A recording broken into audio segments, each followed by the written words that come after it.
안녕하세요. 오늘 저는 여러분에게 독일의 유명한 베스트셀러 작가이자 심리학자인 우티 에어하르트의 인간 심리 분석서인 거짓말의 힘이란 책을 소개해 드리고자 합니다. 책의 저자인 우티 에어하르트는요, 독일의 대표적인 긍정 심리학자이고요, 베스트셀러 작가인데, 이 책은 진실만이 정답은 아니다. 거짓말의 힘, 이 책에 대해서 여러분에게 한번 오늘 소개해 드리고 싶어서 책을 이제 들었는데요. 먼저 프롤로그에 저자는 이렇게 이야기를 하고 있습니다. 우리는 왜 거짓말을 해야 할까? 나는 거짓말을 하지 않습니다. 이 사람은 벌써 거짓말을 했다는 것입니다. 거짓말은 우리의 본성에 속한다. 우리는 다른 사람뿐 아니라 자기 자신도 속인다. 나쁜 평판을 받을 법한 일은 꼭꼭 숨기고 자신의 거짓말을 그럴듯하게 포장하거나 소소한 거짓말인 듯 말한다. 치밀하게 꾸민 심각한 거짓말조차 금세 기억에서 지운다. 거짓말은 인간적이다. 거짓말은 매혹적이다. 거짓말은 쓸모가 많다. 그렇기 때문에 우리는 거짓말을 이용한다. 누구도 거짓말의 유혹을 뿌리칠 수 없다. 의식적이든 무의식적이든 모두가 진실을 왜곡한다. 모두가 거짓말을 한다. 거짓말은 최고의 지적 능력이다. 이 능력이 없으면 사회생활이 어렵다. 솔직하게 모두 다 이야기한다면 사람들의 관계에 문제가 생길 수도 있겠죠. 거짓말은 삶의 일부이고 소통의 필수 요소이며 갈등을 없애고 성공을 도우며 모순처럼 보이는 우리 내면의 충동들이 공존하는 것을 돕는다. 거짓말은 삶을 더 행복하게 한다고 저자는 이야기하면서요. 거짓말을 절대 하지 않기로 결심한 사람의 삶은 쉽지가 않고 고난의 연속이라고 합니다. 불행한 일이 자주 일어나고 친구도 없으며 걸핏하면 다투고 직장에서도 문제가 많다. 행복하게 살려면 자신을 속일 줄 알아야 한다. 낙관주의는 운명이나 유전자가 아니라 긍정적인 자기 기만에서 나온다. 연구에 따르면 섬세한 거짓말이 없으면 행복이나 만족을 얻지 못한다. 안정된 행복감의 핵심은 성숙한 방어이며 복합적 자기암시다. 노련한 거짓말 능력이 직장 생활의 성공 비결에 속한다는 주장에 반대할 사람은 없을 것이다. 거짓말 능력 이외에 사회생활에 꼭 필요한 능력을 하나 더 꼽는다면 거짓말을 감지하는 능력이다. 거짓말이 언제 어떤 식으로 등장하는지 알아채는 감각. 거짓말을 잘해 목적을 이루면 우리는 거짓말에 대해 도덕적으로 받아들일 만한 변명을 만들어낸다. 그리고 바르고 정직하게 행동했다고 확신한다. 사실 우리는 기본적으로 도덕적이다. 비록 작은 속임수를 쓰거나 대담한 거짓말을 하기도 하지만 결코 거짓말쟁이가 되고 싶지는 않다. 우리는 정직을 높이 평가한다. 맞습니다. 거짓말은 들키지 않을 때만 효과가 있다. 때문에 거짓말하는 능력은 자랑할 수가 없다. 면접 때 특기로 내세울 수도 없고 사랑하는 사람에게 매력으로 뽐낼 수도 없다. 하지만 때때로 거짓말을 멋지게 성공시킨 후 혼자만의 비밀스러운 즐거움을 만끽할 수는 있다. 이 책은 거짓말의 세계로 당신을 소개한다. 당신은 앞으로 거짓말을 느긋하게 받아들일 것이고 거짓말을 쉽게 알아챌 것이며 거짓말의 의도를 정확하게 이해할 수 있을 것이다. 누군가의 거짓말을 알아차렸다 하여 그를 믿지 못할 사람으로 급하게 낙인 찍을 필요는 없다. 빌헬름 부시가 재치있게 말하지 않았던가. 이분은 유명한 만화가이자 풍자가입니다. 1인자는 때때로 거짓말을 할 수밖에 없고 가끔은 기꺼운 마음으로 거짓말을 한다. 이 책에서 다룰 거짓말은 일상의 소소한 거짓말이다. 허위, 의도적인 생략, 절반의 진실도 모두 포함된다. 단 남에게 큰 손해를 끼치는 사기는 이 책이 말하는 거짓말에 속하지 않는다는 단서를 달고 있고요. 중요한 건 언제나 진실이다. 아주 조금이라도 진실을 알아야 거기에 베일을 씌우든 새로운 진실을 덧붙이든 할 수 있기 때문이다. 그리고 그것이 바로 거짓말이다. 거짓말은 양념구실만 해야지 결코 음식이 되어서는 안 된다. 그 정도의 도덕은 지켜져야 한다. 깜쪽같이 남을 속이는 우리의 숨은 능력은 인생의 소금이다. 거짓말이 없으면 많은 일들이 싱겁고 거짓말이 너무 많으면 아무도 즐길 수가 없다. 이 책은 그것을 알리고자 한다 라고 하면서 저자는 거짓말의 힘에 대해서 첫 번째 챕터에서는 거짓말에 관한 잘못된 생각들, 그 다음에 두 번째 챕터는 거짓말이 행복을 준다. 세 번째 챕터는 사랑에는 거짓말이 필요하다. 네 번째, 훌륭한 거짓말쟁이로 살아가기. 다섯 번째 챕터는 거짓말을 알아야 거짓말을 알아챈다. 그 다음에 여섯 번째 마지막으로 나를 속이는 즐거움 해서 거짓말에 대해서 이제 책의 목차를 제가 알려드렸고요. 그러면 제가 오늘 여러분에게 이제 소개해드리고 싶은 챕터는요. 네 번째 챕터 중에서 훌륭한 거짓말쟁이로 살아가기에서 먼저 조금 읽어드리겠습니다. 우리는 때때로 거짓말을 듣고 싶어한다. 기분 좋은 아첨을 당연한 듯 즐긴다. 듣기에 좋은 말이 진실이 아니라는 점을 모르는 건 아니다. 누구나 아첨을 해오면 뭔가 목적이 있을 거라는 점도 잘 알고 있죠. 우리는 진실을 원하지 않는다. 경기나 인생에서 우리에게 패배한 사람이 있으면 우리는 그가 패배의 분노를 감추기를 바란다. 우리가 가장 바라는 모습은 패배자가 우리의 승리를 같이 기뻐해 주는 것이리라. 게임에서 지더라도 좋은 표정을 지어야 한다. 그러지 않으면 속 좁은 패배자로 낙인 찍힐 수도 있죠. 우리는 진짜 감정과 다른 감정을 연기한다. 우리가 하는 말의 90%가 우리의 진짜 기분이나 맨 처음 든 충동과 일치하지 않는 것은 당연하다. 우리는 무의식 중에 즉흥적인 충동을 제어하고 화를 조절한다.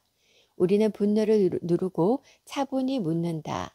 주머니 속의 주먹을 깍 쥔 채 엉엉 울고 싶지만 미소를 짓는다. 감정을 있는 그대로 드러내고 싶은 경우는 거의 없다. 나의 감정을 적나라하게 들키면 창피할 것이다. 그렇죠. 부정적인 감정은 여러 가지 이유에서 감춘다. 우리는 분노를 터뜨리며 벽을 향해 돌진하지 않는다. 그렇게 하고 싶은 충동이 아무리 커도 그렇게 하지 않는다. 상대의 얼굴에 주먹을 날리고 싶은 마음이 간절하더라도 그렇게 하지 않는다. 누군가 우리를 조롱하고 놀려도 우리는 울부짖지 않는다. 아무리 매력적인 여인에게 끌려도 노골적으로 그녀를 쳐다보지 않는다. 게다가 우리는 재빠른 기분 전환의 대가들이다. 부부싸움이 한창일 때 전화가 오면 싸움을 중단하고 수화기를 든다. 전학은 사람이 안부를 물으면 아무 일 없었던 듯 대답한다. 잘 지내. 몇 분 동안 웃고 농담을 하며 통화를 하지만 전화를 끊자마자 다시 분노가 치솟고 싸움은 지속된다. 감정은 저절로 물러나지 않는다. 우리는 이때 전화를 건 사람에게 진짜 기분과 완전히 다른 감정을 연기한 것이다. 감정이 치밀어 오르면 거짓말을 잇는다. 라인하르트와 페트라는 조심해서 다뤄달라는 신신당부와 함께 이웃에게 비싼 접시를 빌려주었다고 합니다. 이튿날 그들은 현관 앞에서 깨진 접시를 발견했는데요. 접시는 소포 상자 위에 놓여 있었고 두 사람은 깨진 접시를 보는 순간 너무나 화가 나서 곧장 이웃에게 달려가 따졌습니다. 조심해서 쓰라고 하지 않았느냐, 좀 더 정중하게 돌려줘야 하는 거 아니냐, 이렇게 말이죠. 이웃은 100% 잘못을 인정했고 정말 미안하다고 사과를 했습니다. 아이들이 저녁 늦게까지 뛰어놀며 접시를 바닥에 떨어뜨렸는데 조심시키지 않은 자기들 잘못이라고 했죠. 그래도 라인하르트와 페트라의 한은 좀처럼 가라앉지 않았고요. 그래서 똑같은 곳으로 새로 사 문 앞에 갖다 놓았다는 뒷말을 제대로 듣질 못했습니다. 화가 많이 났을 때는 저희들은 그 상대방의 말을 끝까지 제대로 충분히 들으려고 하기가 쉽지가 않죠. 그래서 똑같은 것으로 새로 사서 문 앞에 갖다 놓았다는 말만 제대로 들었어도 모든 것이 해결될 수 있었겠지만 이들의 분노는 좀처럼 가라앉지 않았습니다. 결국 라인하르트와 페트라는 다시는 아무것도 빌려주지 않겠다고 화를 내면서 말했고, 이웃이 어리둥절해서 물었습니다. 도대체 우리가 어떻게 해야 하는 거죠? 그리고 쏴붙이는 대답을 들었다. 우리도 몰라요. 이런 야단 법석 후에 사건의 전말이 밝혀졌고, 라인하르트와 페트라는 창피해서 몸둘 바를 모르며 다시 사과를 했다. 이런 경우 가끔 아주 드물게 있는 경우가 있습니다. 그러나 일어난 일을 없던 일로 할 수는 없고, 분노 폭발은 전적으로 자기 책임이다. 두 사람은 분노를 제때 제어할 수가 없어서 순식간에 솟구친 성질을 감출 수가 없었습니다. 물론 다르게 진행될 수도 있었죠. 우리는 다른 사람의 실수를 이해하기도 합니다. 분노가 아직 누그러들지 않았더라도 마음을 가라앉히고 우리의 정신은 우리가 어느 지점에서 안전하게 분노를 폭발할 수 있는지, 어디서 분노가 큰 문제를 이야기할지 감지합니다. 분노를 폭발할지 안 할지를 결정하는 것은 분노의 크기가 아니고 우리의 정신입니다. 자신이 실수를 했을 때는 사과보다 숨기는 쪽을 택하기도 하고요. 이 저자는 키가 작은 친구를 꼬마라고 부른 적이 있었는데요. 이 책의 저자가요. 그냥 그 말이 입 밖으로 자신도 모르게 나오고 말았는데 저자인 우테 에어하르트는요. 이때 자신의 혀를 깨물고 싶을 만큼 괴로웠다고 합니다. 이때 대범하게 사과를 한다면 모든 것이 더 심각해질 수 있으니까 그래서 저자는 어떻게든 그 상황을 모면하기 위해서 화제를 돌리려고 애썼다고 하는데, 사회생활에서 우리가 하는 말들은 모두 걸러진 것들이 많죠. 사회가 규칙을 정해 놓았는데 우리가 어떤 방식으로 분노, 비판, 요구, 기대, 소망을 표현해야 하는지, 혹은 어떤 종류의 농담이 허용되고 어떤 것이 모욕적인지 사회는 거짓말을 권합니다. 친구가 실수로 비싼 포도주잔을 깼다면 우리는 그에게 화를 내지 않습니다. 마음속으로는 화가 엄청 나겠지요. 주체적인 아내가 사실은 남편의 돈에 의존하는 사람에 불과하더라도 우리는 이를 직접적으로 지적하지도 않고요. 격이 없는 인간관계를 추구하는 사람이라도 상사 앞에서는 늘 조심스럽고 신중하게 행동을 합니다. 요구를 밖으로 표현할 때는 부탁으로 바꿔야 합니다. 또한 갈등이 생겼을 때 상대방이 문제의 원인이라고 확신하더라도 우리는 종종 내가 잘못 생각했어요 라는 말로 시작하기도 하고요. 형식적인 말들이지만 분명 갈등을 누그러뜨리는데 이러한 것은 도움이 됩니다. 심각한 갈등은 둘만 있을 때 진지한 대화로 표현되어야 한다. 많은 사람들이 듣는 데서 말하는 것은 상대를 비판하는 것뿐 아니라 상처를 주고 조롱하려는 것이다. 상대를 나쁜 사람으로 보이게 하려는 것이다. 그래서 저자는 한 가지 말을 내 귀로 듣기로 이렇게 이야기했습니다. 말만으로는 정확한 의도를 파악하기 힘들다. 똑같은 말이라도 여러 요소에 의해 다양한 의미를 지니기 때문이다. 그래서 이때 프리데만 슐츠 폰톤의 내 귀로 듣기 모델을 이용하면 메시지를 쉽게 파악할 수 있다고 하면서 한 가지 말을 네 가지 귀로 듣는 것을 이야기하는데, 객관적 정보로 듣는 귀가 있고 관계를 듣는 귀, 호소를 듣는 귀, 신경 고백을 듣는 귀, 이렇게 네 가지 귀로 듣는 것을 이야기하면서요. 어제 또 늦게 잤어. 객관적 정보를 듣는 귀로 듣는다면 늦게 잤는지 묻는 중립적인 질문에만 주의합니다. 그래서 이렇게 대답하는 거죠. 어제 또 늦게 잤어. 이렇게 하면 새벽 3시에. 관계를 듣는 귀로 듣는다면 상대와의 관계에만 주의를 해야 되는데, 상대가 보이는 태도와 개인적으로 무슨 말을 하고 싶은지에 집중해서 이렇게 대답을 합니다. 그냥 얼굴이 엉망이라고 말해. 호소를 듣는 길을 듣는다면 상대가 어떤 요구를 하는 것인지 생각해서 어쩌면 커피를 마시라는 제안일 수도 있으니까 그래서 대답을 합니다. 이렇게 어제 또 늦게 잤어?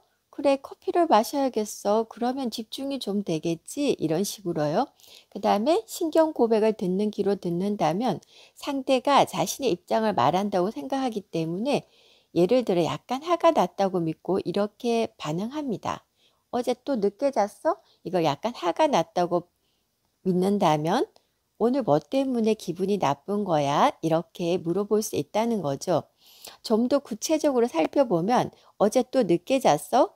이는 매우 다양한 의도로 쓰일 수가 있는데 여러 사람이 모인 자리에서 심술궂은 여자 동료가 이렇게 물었다면 그녀는 당신이 얼마나 늦게 잤는지에 관심이 전혀 없고 그녀의 의도는 잠이 덜 깬 당신의 상태를 만천하에 알리는 것이고 당신을 화나게 하려는 의도가 있다는 것입니다.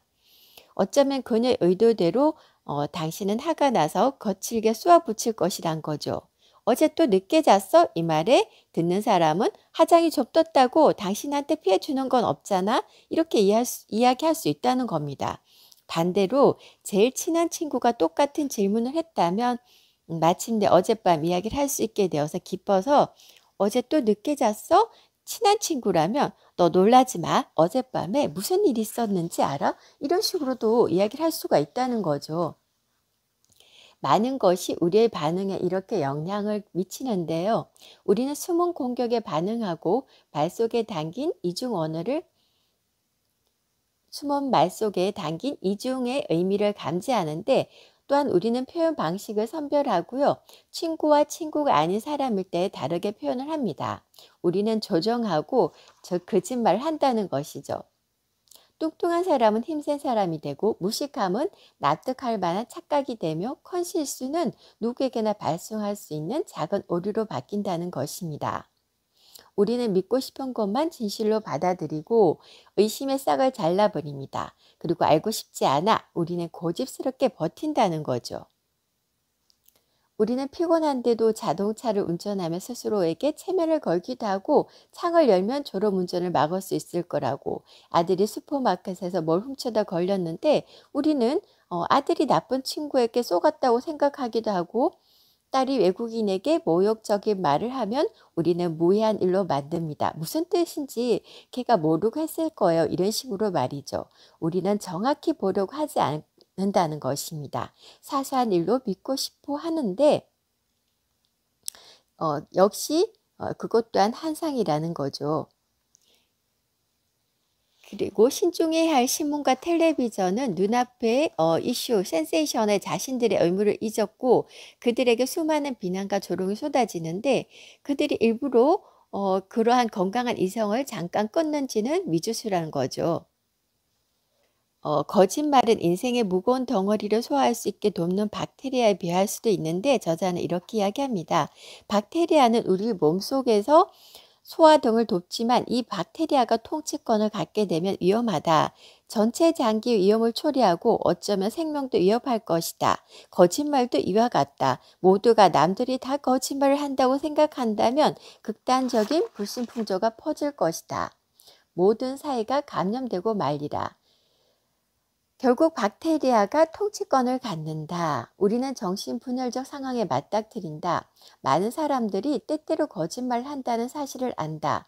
그럼에도 우리는 지인들이 항상 진실을 말한다고 믿는데 그들이 늘 진심으로 대한다고 스스로를 속인다. 위험이 잠재된 박테리아 거짓말이 우리와 공생하는 소화 효소가 된다. 그래서 우리는 거짓말로 평화를 얻기도 하고 거짓말은 삶의 무거운 덩어리를 쉽게 처리할 수 있게 해준다. 그래서 말은 안 해도 거짓말을 모두가 거짓말의 유용성을 알고 그리고 이런 지식은 결코 밖으로 크게 이제 공표되어서는 안 된다는 것도 잘 안다는 것이죠.